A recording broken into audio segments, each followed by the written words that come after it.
All right, it's Dad here today, middle of November, and I just let the cows out of the barn, but I thought I'm gonna take you guys along. We're bringing them to a new pasture slash hayfield. It's been kind of dry. The weather got cold, now it warmed up again. They're talking 50s. They got my stick down here. Okay.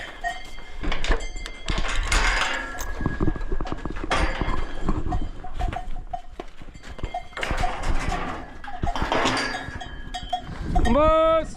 Boss! Boss!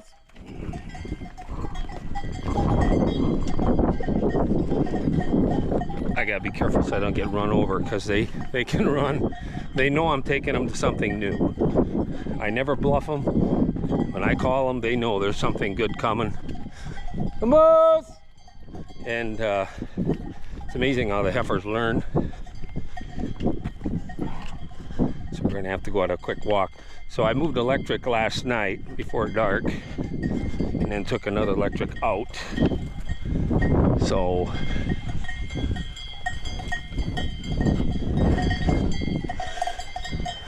we're kind of ready. I got to do something with the power source yet, but I'll have time. They'll get plenty of grass to eat. And come on, come on. Somebody here's passing me here already. I'm gonna get stepped on.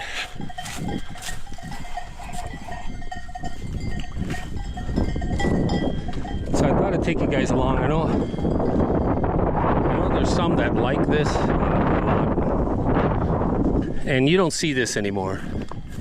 I don't know anybody that does this. Not by us. I mean, there's probably some, but not by us. Boss!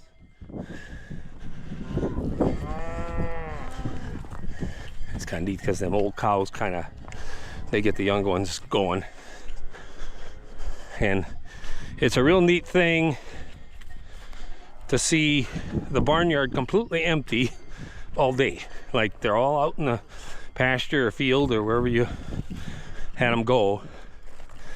So they're not, making manure or laying in the barnyard, or, they're grazing. And there's nothing better for them, especially when it's dry like it is. So as long as it stays dry like this, we're going to keep offering them some of these fields. This is fourth cutting, forest crop, I guess. I typically don't do this sometimes just to a field that I might be putting in corn the next year anyhow. It's froze really good a few times already, but it's warmed up again now, so I don't believe it's going to hurt anything as far as next year's crop necessarily. Even if it does, well, we've got something out of it this year, got more out of it. So it's not that we aren't getting what we think we should get, but typically the hay fields are done growing. They're just there. So I won't let them trim it down to nothing. So here you can see I left my four-wheeler up here. It was really dark when I finished, but electric right there. So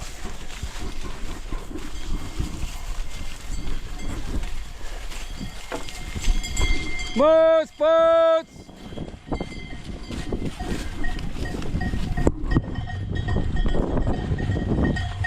Boss! Boss!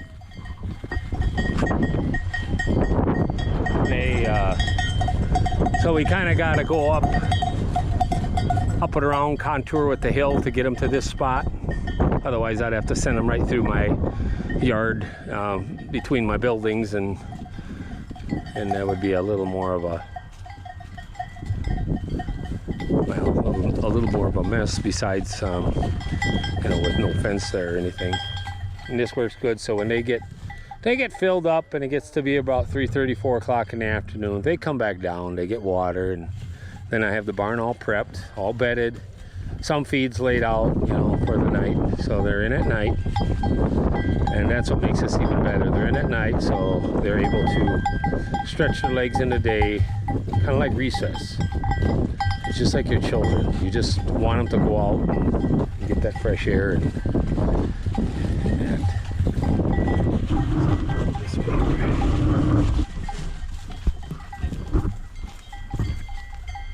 yeah, there they they go, and every cow will be here in a few minutes. So you guys watch these cows now for me. So then today I'll be in the yard all day. This is kind of across from our building. This is that hill we call Suicide Hill. So above the cows where you see the manure spread there, that there was an electric there. I took that out last night, and then I put electric in down below here. And then below this, that's, well, it's not really new seeding, but it's a newer crop. This here where they are is, God, it's maybe 10 years since this has been seeded. There's a lot of grasses in here, which is better anyway when it comes to grazing. Here's kind of a young one. She doesn't realize this gate is here. See, she might go up to the other gate. Now, that gate's open too. Come on, come here.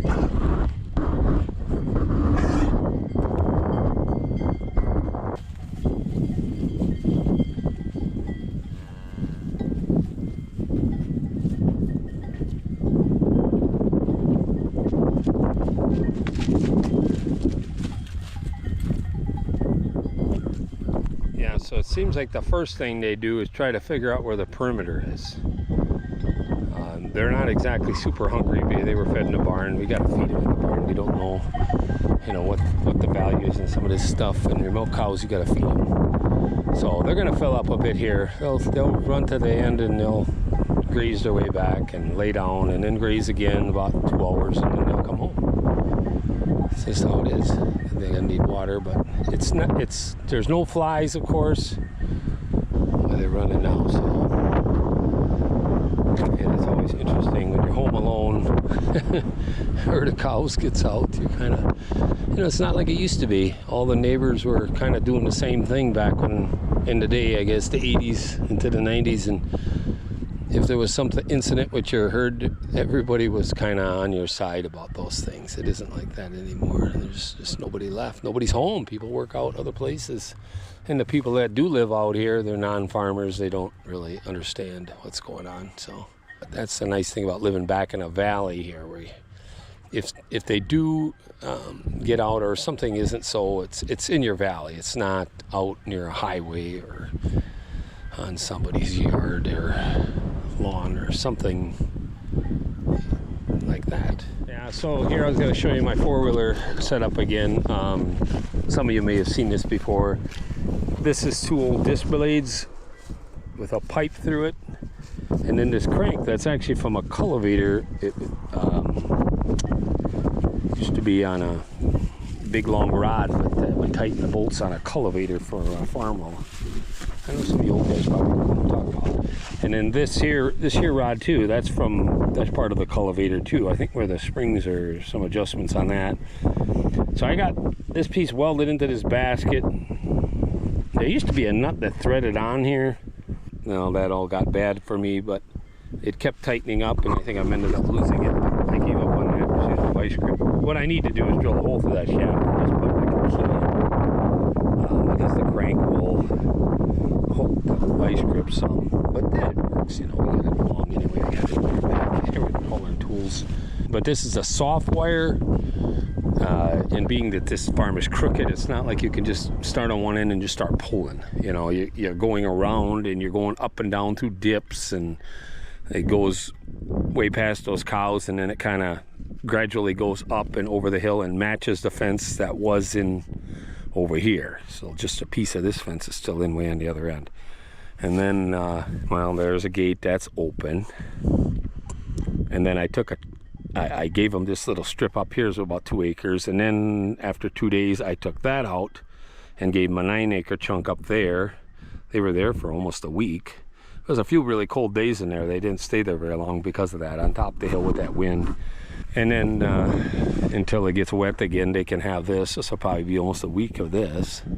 I could extend it even a little further. Goodness sakes, we could get a long ways from the barn here if we wanted to have them kind of picking through that. But it's good for their hooves, even if they don't really eat a lot. Just the idea that cleans out their hooves and keeps them out of the barnyard, because it gets to be a long winter. So there you have it. Until next time.